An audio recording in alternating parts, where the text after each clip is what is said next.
Bom, vou retomar então agora a aula de agregados, né? Vamos discutir o uso de agregados para argamassas e concretos.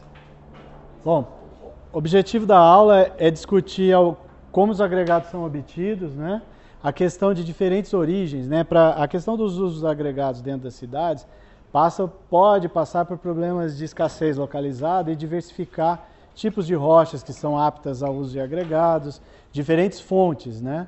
Então, os agregados eles podem ser obtidos de diferentes origens, né? E os problemas que estão relacionados à gestão desses recursos perto das cidades, né?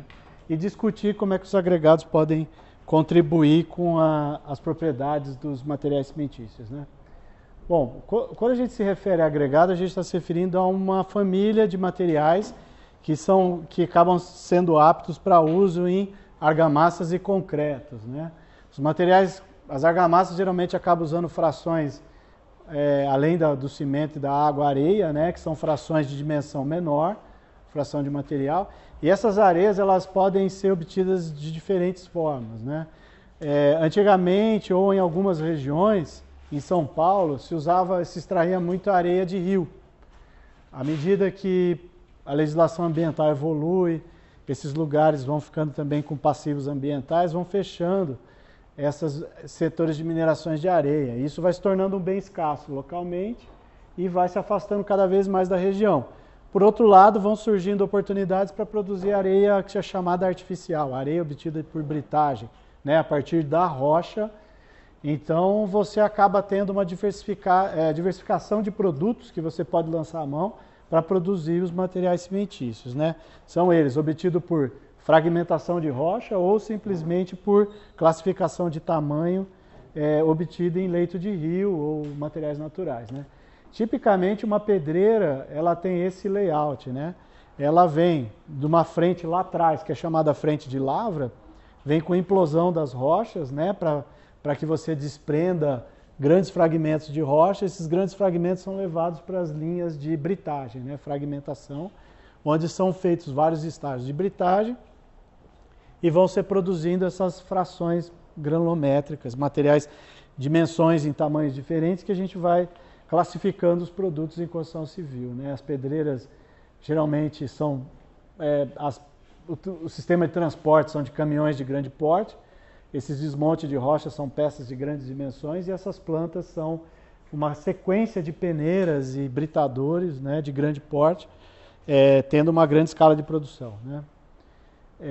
Areia a gente obtém ou do leito de rio ou às vezes também por desmonte de cavas, né, que são praticamente areia de quartzo sedimentar, mas que você usa a projeção da água né, para fazer o desmonte desse barranco, desse terreno e obter essas areias para uso em construção, né?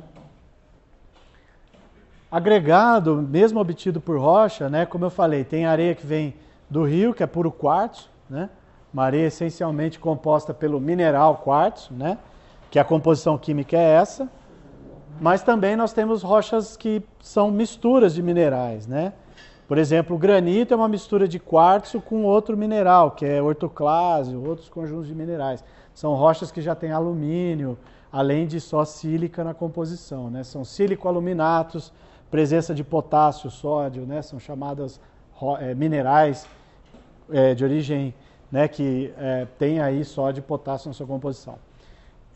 Até minerais como basalto, né, que são rochas que são produzidas na natureza, mas que são por resfriamento brusco, né?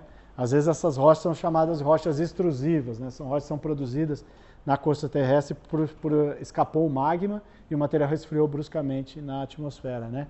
Esse tipo de agregado aqui pode conter materiais amorfos, né, não cristalinos dentro dele, que pode implicar em reações com o cimento e alterações no tempo. E também a própria matéria-prima de produção de cimento pode ser usada para fazer agregado, né? Às vezes a gente usa calcário para fazer cimento, mas podemos usar o calcário para fazer agregado também. Essas rochas britadas, cada rocha, cada mineral desse tem uma estrutura cristalina, tem um hábito cristalino, né, que à medida que você fragmenta, ele tende a formar um formato típico de fratura desse mineral depende da estrutura cristalina. Então, às vezes, a forma do agregado pode mudar da partícula ser mais lamelar ou não, pode mudar, inclusive, o tamanho do cristal dentro da rocha, né? Tudo isso pode alterar suas características mecânicas, de estabilidade química e outras reações, outras influências no material cimentício, né? Agregado, a gente geralmente tem que classificar por tamanho, né? Os produtos comerciais, eles apresentam uma gradação de tamanho e são classificados por normas brasileiras para comercialização e uso nos materiais cimentícios, né? E aí existe uma diversidade de nomenclaturas, né? Como engenheiro, vocês vão se deparar com essa confusão de tamanhos e definições de classificações de agregados, né? Basicamente, para classificar o tamanho dos agregados, o que a gente faz? A gente define a peneira, né? A peneira é uma malha que a gente coloca que tem uma dimensão padronizada, né? A abertura da malha é padrão, né? Então, quando eu estou referindo malha de 38 milímetros, eu estou referindo a essa dimensão aqui, ó, né? Essa dimensão da peneira, 38 milímetros, 25 milímetros e assim vai, né? Então, com sucessivas aberturas de malha, eu vou submeter as partículas ao ensaio passa ou não passa, né? Na peneira.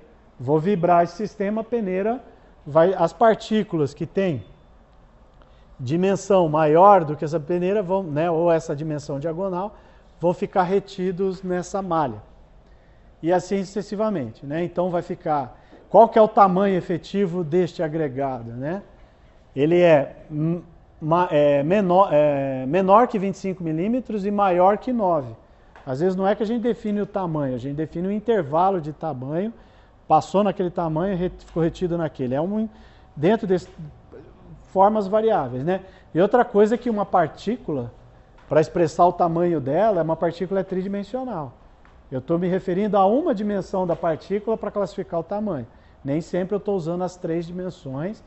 E aí o tamanho definido pelo peneiramento geralmente é a segunda menor dimensão da partícula que define, né? Então, um agregado, se você admitir que o agregado é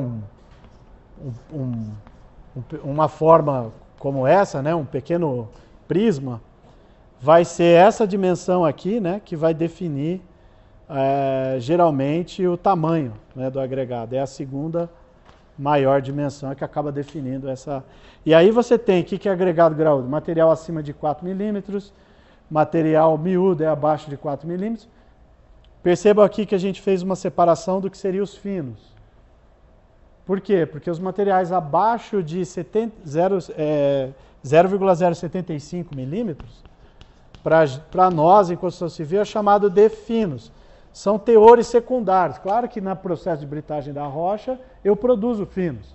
Mas não é a intenção que eu tenha excesso de finos. Por quê? Porque nessa faixa de dimensão, eu já estou entrando na granulometria do cimento, né? 75 micra e tal, esse material. Esse material precisa, se eu for colocar intencionalmente, eu tenho que usar como filler, eu tenho que usar como uma adição ao cimento. Então, não é interessante que o agregado tenha descontrole da fração fina, né? Então, a gente geralmente fala, ó, daqui para baixo não é agregado, vem junto, mas não é o foco fundamental. Bom, os materiais estão, o agregado miúdo, né? Aí vem areia fina, areia média, areia grossa. O que é isso? São faixas de tamanho que tornam a areia mais grossa, mais fina, né? Com a sua dimensão média. E também o tamanho da brita, né? Brita 0, brita 1, brita 2. Também hoje a nomenclatura de brita não é mais 0, 1, 2, definido pela faixa de intervalo de tamanho. Às vezes a gente chama brita 9,5, 19 milímetros, ou seja, nessa faixa de variação de tamanho, antigamente chamava brita 1, hoje chama brita 19 a 9, né? Quer dizer, também expressar o tamanho ou intervalo. Algumas aplicações de materiais acabam tendo misturas de fração graúda e miúda, por exemplo, pó de pedra, pedrisco, que são materiais que têm tanto brita e areia combinado, que servem para mercados específicos, de produção de pré-fabricados, concretos secos, né? Concreto material de pavimentação, acaba requerendo tipos específicos de granulometria de agregados. Bom, britar rocha implica em gerar finos. Os finos de pedreira, como eu disse, não são intencionais, não se quer isso como característica no agregado. Então é comum que nas pedreiras a gente tenha uma produção de 10% a 20% de finos que ficam nas pedreiras, né, que dão problemas, são passivos relacionados à produção de britagem, né, do pó de brita, né? E isso pode ter aplicação, claro, se transformar num filler, poder ser aproveitado na indústria de cimento, mas não tem carência de mercado para esses finos, né? E as pedreiras, não esqueçam que a medida, tanto na argamassa como no concreto, a gente consome, para uma parte em massa que a gente consome de cimento, a gente consome pelo menos de 4 a 10 partes de agregado, na média 5, 6 partes. Então a massa de agregados é quase 5 a 6 vezes superior à massa de cimento. Se nós produzimos 60 milhões de toneladas de cimento, nós estamos falando em 400, 500 milhões de toneladas de agregado. Então o material mais consumido no concreto, nos materiais cimentícios, são os agregados. São eles que têm o maior problema logístico, são eles que têm as maiores dificuldades de chegar a custo baixo, em características adequadas para a aplicação dos materiais cimentícios. Bom, as pedreiras de São Paulo, quando você observa o crescimento urbano, elas vão se esgotando, porque os vizinhos, à medida que uma pedreira se aproxima da cidade, ela acaba sendo uma área indesejada, gera pó, ninguém quer morar perto da pedreira, e aí o que acontece? Existe uma mobilização da população ou das questões ambientais do município, acabam restringindo a mineração perto da cidade. As mineradoras vão se afastando. O que acontece com isso? Nós vamos aumentando as distâncias de transporte, de logística, e o preço do agregado vai disparando nas regiões metropolitanas, né? Então, São Paulo, a gente já fala algo em torno de 25 a 35 quilômetros para levar o material até uma posição, e a areia, que é geralmente um material com formato mais esférico, que ajuda nas características geológicas dos materiais cimentícios, acabam vindo de distâncias até 150 quilômetros da região metropolitana de São Paulo. Então, por exemplo, em São Paulo falta areia, brita nós temos bastante. Outras regiões vai faltar brita. Então, a escassez localizada, ela ocorre em diferentes municípios e países, não é um fato isolado de uma grande, né, ou só um fato de São Paulo. Tem escassez de agregado no estado do Amazonas, tem escassez de agregado no estado do Paraná e em diversos países, na França, perto de Paris e outros locais, né, na Holanda. Bom, o agregado no Brasil custa mais caro que na Suíça, só para vocês terem uma ideia dessa questão dos grandes centros urbanos e do impacto que isso tem no preço do agregado. Então, como eu disse, regiões densamente povoadas vão ter problema de fornecimento. Não é que falta o mineral, falta condições para que essas minerações operem. Restrições ambientais, oposição de vizinhança, custos de exploração cada vez mais elevados, né? Para eu extrair rocha na Amazônia, eu preciso remover uma camada de solo, uma camada de areia, e aí isso vai tornando os custos muito caros. Os agregados, geralmente, para eu produzir o concreto, e o concreto custar 25 centavos o litro, significa que a maior parte dele tem que ter um material muito barato, que é o agregado, né? Quer dizer, teoricamente, que está subindo os preços, né? Importação.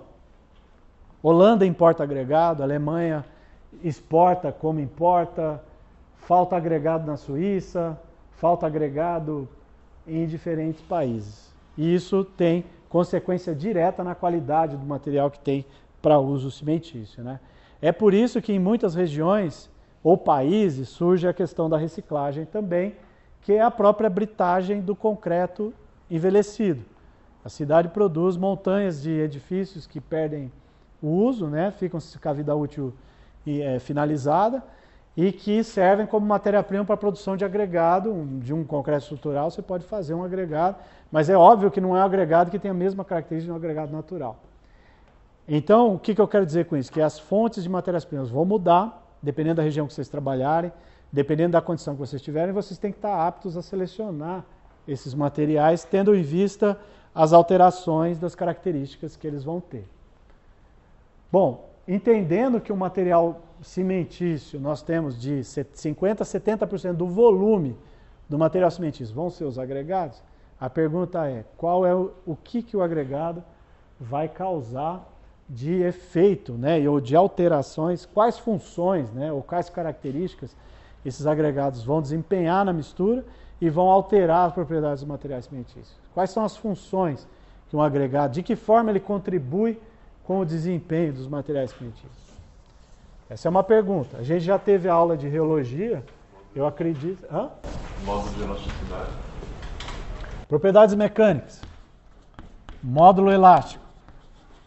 Bom, talvez a propriedade mais importante, né? Por quê? Porque o módulo elástico é a questão da deformabilidade do concreto. A pasta de cimento é um material que tem um módulo elástico bem inferior ao agregado, né? Então, o módulo elástico é uma propriedade que é definida num compósito como o concreto, né? Entenda o concreto como um material que tem multifásico, né? E aí entra pasta de cimento endurecida e o agregado. A proporção volumétrica das fases vai afetar no comportamento elástico do conjunto. Entendam isso como um material. Este material dá uma resposta elástica, a pasta dá outra resposta elástica. Qual que é a resposta elástica do conjunto? Como esses materiais estão aderidos, eles vão ter uma resposta que depende do módulo de cada fase e do volume que essa fase representa, né? Então, os agregados, eles, por serem mais rígidos e estarem em maior concentração volumétrica, eles vão essencialmente definir o módulo elástico do concreto. E módulo elástico precisa ser elevado, eu preciso de que o concreto seja rígido, pouco deformável nas estruturas.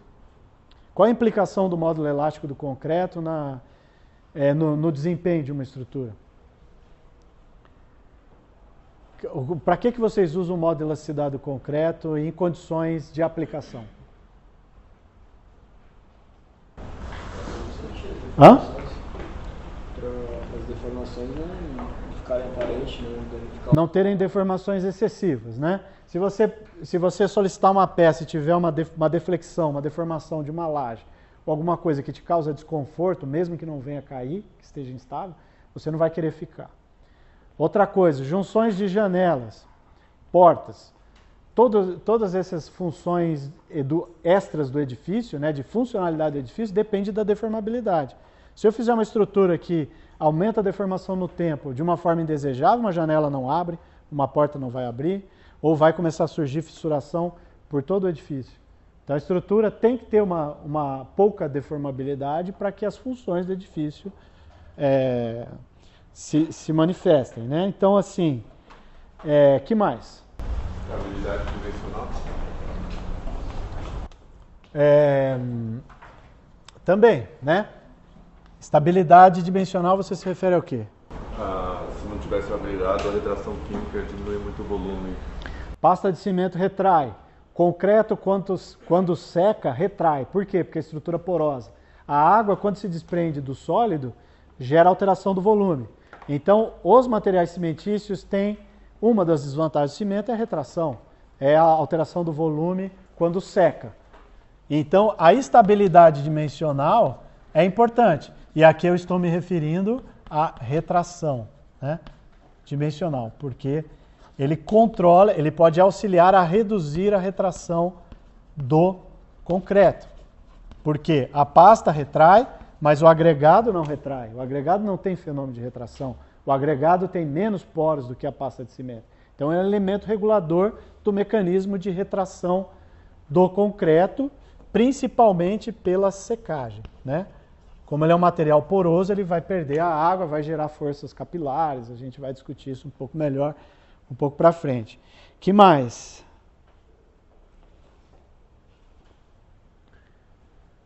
O concreto deforma no tempo?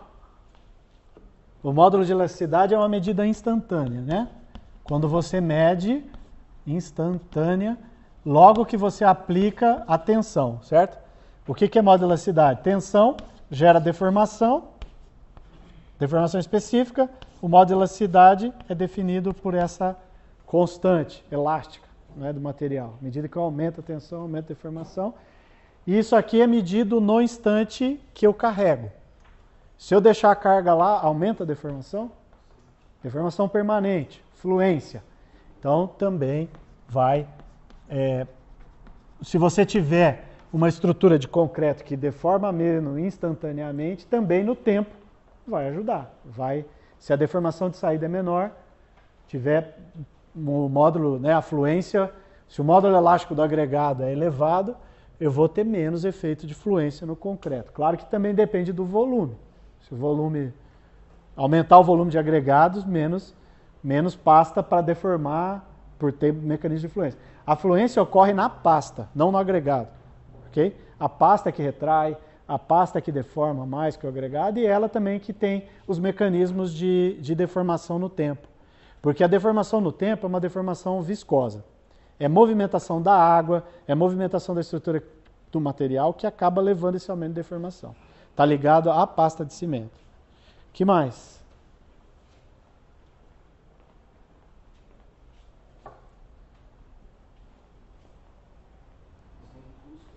Oi? A questão do custo afeta, mas cuidado, porque pode ter situações que o agregado pode, que nem areia, R$70 o metro cúbico, não é igual ao preço do cimento, R$200, R$150 o metro cúbico. Mas depende do volume de agregado. Tem peça que você produz com muito pouco cimento e muito agregado. Então o custo global da peça pode ser afetado pelo agregado.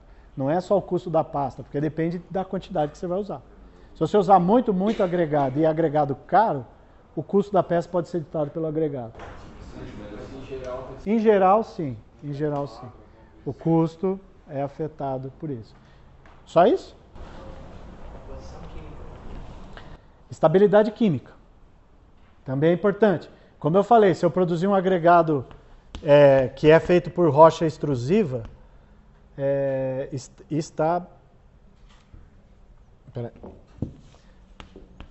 a rocha pode ter material amorfo dentro dela por causa da forma como ela foi obtida. Extrusiva, se ela resfriou bruscamente e o material não ficou cristalino o suficiente, eu tenho uma fração amorfa lá dentro. Vocês lembram a questão de que os materiais amorfos ou vitrificados, na presença de meio alcalino, pode solubilizar?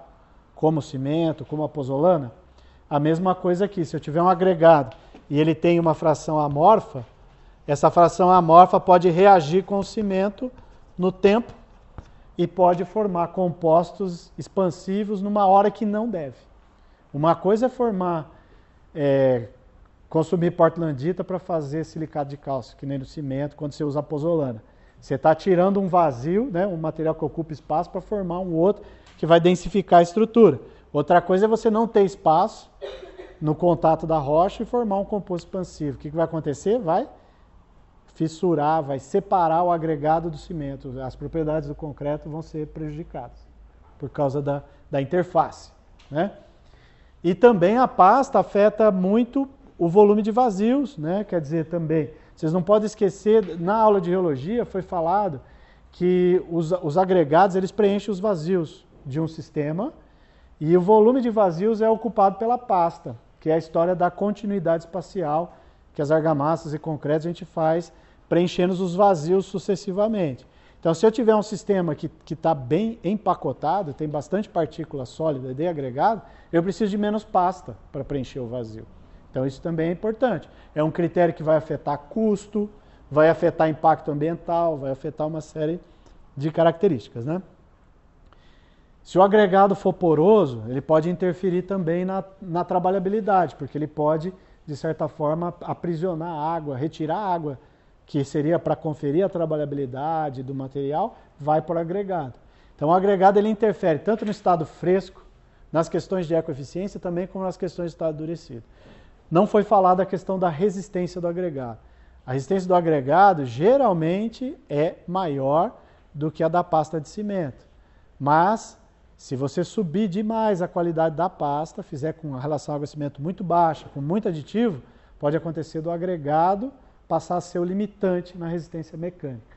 Então, o que acontece aí? Aí na interferência da resistência é assim. A resistência do concreto tem que ser entendida como de um material multifásico. Se eu tenho os agregados aqui e a pasta de cimento, né, ela for muito fraca, se a resistência da pasta for bem menor do que e a resistência do agregado for maior, o que vai acontecer? A pasta vai fissurar, mas não vai pegar no agregado, ela vai contornar o agregado. A fratura é governada pela pasta de cimento. Agora, se eu tiver uma pasta de cimento onde a resistência dela seja tão elevada, 300 MPa, 260 MPa, e eu tiver um agregado de 50 a 70 MPa, uma rocha, o que vai acontecer? A fratura vai romper no agregado, depois vai correr pela pasta e vai romper uma fratura até mais frágil, né? Mais frágil, que é o concreto de alta resistência. Quando ele fratura que nem uma cerâmica. Por quê? Porque na verdade aqui você está quebrando o agregado, né? Não está contornando o agregado.